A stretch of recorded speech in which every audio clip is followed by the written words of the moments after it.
నమస్తే, నేను మీ మరొక రాజీ యాదవ్. మొన్న ఒక 3 days కింద గౌరవనీయులు తెలంగాణ రాష్ట్ర మంత్రివర్యులు పొంగులేటి శ్రీనివాస్ రెడ్డి గారు, అదేవిధంగా సహచరులు, తనతో పాటు కొంతమంది ఎమ్మెల్యేలు, కొంతమంది బీఆర్ఎస్ పార్టీకి చెందిన ఎమ్మెల్యేలు కూడా ఆ ఫ్లైట్లో కేరళకి ఏదో పోయినట్టు. సో వీళ్ళంతా నాకున్న ఇన్ఫర్మేషన్ ప్రకారం వీళ్ళు కేరళ శబరి పోతున్నట్టున్నారు.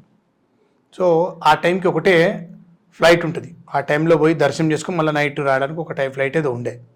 సో దాంట్లో పోయిరు. దాని గురించి లేని పొని మాటలు మాట్లాడుతున్నారు ఈ బీజేపీలు, బీఆర్ఎస్ వాళ్ళు.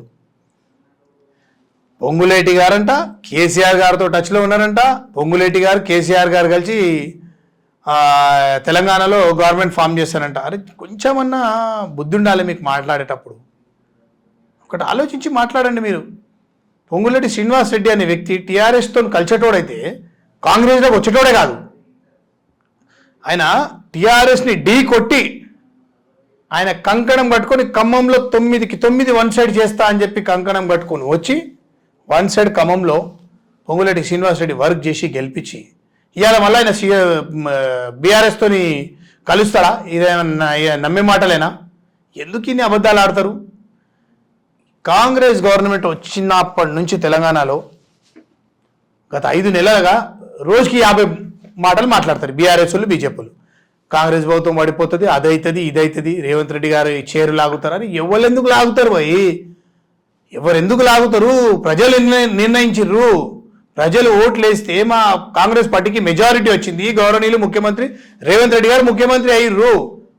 అది ప్రజలకు తెలుసు, మీకు తెలుసు, ప్రతి ఒక్కరికి తెలుసు. తెలంగాణ రాష్ట్రంలో 2018-19లో కాంగ్రెస్ పార్టీ ఏముండే, 2022లో ఏముండే, 2024లో ఏమైందో అది ఆలోచించుకోవాలి మీరు ఒకసారి. ఇప్పుడు బీఆర్ఎస్ నుంచి పొంగులేటి గారు బయటికి రావడానికి కారణమే అక్కడ అవమానాలు అనిపిస్తుంది. కాంగ్రెస్ లోకి వచ్చిన తర్వాత కూడా అదే అవమానాలు జరుగుతున్నాయి. వాళ్ళ తమ్ముడికి టికెట్ ఇప్పుడు ఈ కారణాల చేత వారు అసంతృప్తితో ఉన్నారు. అందుకే కాంగ్రెస్ ని ఓడగొట్టి బీఆర్ఎస్ ని మళ్ళీ ఇచ్చేయాలని చెప్పి చూస్తున్నారు. నేను ఏమంటున్నా భయ్, ఇవన్నీ వీళ్ళు సృష్టించే మాటలు. బీఆర్ఎస్లు, బీజేపీలు సృష్టించే మాటలు.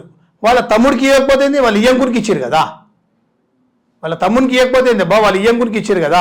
అట్లంటే సరే, అట్లంటే ఇప్పుడు మరి మెదకు ఎంపీ క్యాండిడేట్ ఉండు వెంకట్రామరెడ్డి, ఆయన కూడా మరి పొంగులేటి గారి ఫ్యామిలీ మెంబరే కదా, ఆయన కూడా బంధువే కదా. అట్లాంటి మరి ఇప్పుడు ఈయన కూడా వెంకట్రామరెడ్డిని కూడా అట్లాంటి ఆయన కాంగ్రెస్లో జాయిన్ చేసుకోవచ్చు కదా. ఇవన్నీ బట్టగాల్చి మీ దేశుడు మానుకోవాలి బీఆర్ఎస్ వాళ్ళు, బీజేపీలు. పొంగులేటి కానీ ఇంకొకరు ఎవ్వరు కాంగ్రెస్ ప్రభుత్వంలోకి ఎవరు ఎక్కడ పోరు. ఓకే, అది గుర్తుంచుకొని కాంగ్రెస్ పార్టీ తలుచుకుంటే బీఆర్ఎస్ బీజేపీ కాలవుతుంది. బీఆర్ఎస్ ఉన్న వాళ్ళు వస్తారు, బీజేపీ ఉన్న వాళ్ళు వస్తారు. కాబట్టి ఇవన్నీ మాటలు మానుకోండి. కాంగ్రెస్ ప్రభుత్వం రేవంత్ రెడ్డి గారి ఆధ్వర్యంలో 5 సంవత్సరాలు సస్యశ్యామలంగా తెలంగాణ గవర్నమెంట్ ఉంటుంది. ప్రాంతీయ పార్టీ మొదటగా బీఆర్ఎస్ ఖాళీ అయిపోతుంది, తదనంతరం త్వరితగతిన కాంగ్రెస్ కూడా ఖాళీ అవుతుంది అంటున్నారు. ఇక నేనేమంటున్నా, అనేటోళ్ళు మస్తుగా అంటారు. మనం ఒక చోటు నేను ఒక చోటు నిడవాలా. నేను చెప్తున్నా కదా, వచ్చే కరెక్ట్ ఇంకా 4.5 సంవత్సరాలు గౌరవ ముఖ్యమంత్రి రేవంత్ రెడ్డి గారే ఉంటారు, కాంగ్రెస్ ప్రభుత్వం ఉంటుంది తెలంగాణలో. ముఖ్యంగా ఇంకోటి చెప్తున్నా నేను, జూన్ 4వ తేదీ భారతదేశ ప్రజలు కని విని ఎరగని రీతిలో తీర్పు ఇవ్వబోతున్నారు. ఇది రాసి పెట్టుకోండి. 100కి 100% నేను గత ఇంటర్వ్యూలో కూడా చెప్పిన, ఇదే మీ శ్రీ మీడియా ఆధ్వర్యంలో, 100కి 100% ఢిల్లీలో ఎర్రకోటపై కాంగ్రెస్ జెండా ఎగరబోతుంది. కాంగ్రెస్ పార్టీ నుంచి గెలిచిన ఎంపీ అభ్యర్థి ప్రధానమంత్రి కాబోతుండు. బీజేపీని గద్దె దింపబోతున్నారు భారతదేశ ప్రజలు. ఇది రాసి పెట్టుకోండి. తెలంగాణ నుంచి మీకు 2-3 స్థానాల కంటే కాంగ్రెస్ రావని చెప్పేసి బీజేపీ నాయకులు ప్రధాన తెలంగాణలో Congress party double digit confirm. 100కి 100% డబుల్ డిజిట్.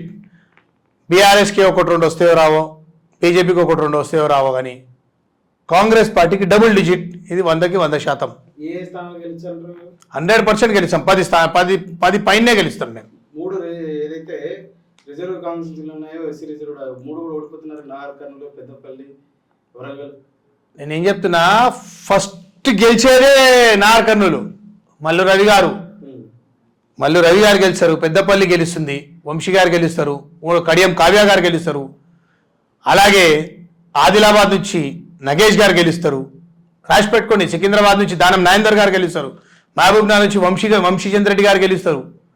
భువనగిరి భువనగిరి నుంచి కాంగ్రెస్ అభ్యర్థి చామల కిరణ్ కుమార్ రెడ్డి, నల్గొండ నుంచి జయవీర్ రెడ్డి, ఇట్లా చెప్పుకుంటూ పోతే మెదక్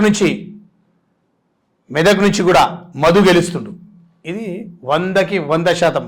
మహబాద్ నుంచి కూడా కాంగ్రెస్ అభ్యర్థి గెలవబోతుడు. ఎక్కడ చూసినా ప్రజలు తెలంగాణలో ఎక్కడ చూసినా కాంగ్రెస్ పార్టీకి పట్టం కట్టిరు. 15 రోజులు ఆగండి, మీరే చూస్తారు. డబుల్ డిజిట్ సాధించబోతుంది కాంగ్రెస్ పార్టీ.